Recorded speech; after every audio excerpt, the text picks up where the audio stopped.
Hello lovelies, I'm going to show you how to make a tulip. First we need 6 petals and 2 leaves. Fold the petals in half.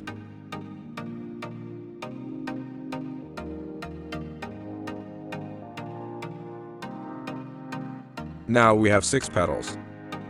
Fold the leaves in half.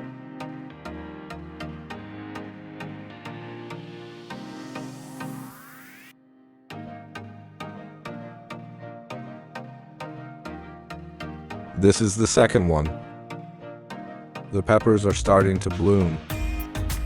1, 2, 3, 4, 5, 6. The peppers are blooming. The leaves are also blooming. It looks good, but it doesn't taste good. It's not good enough.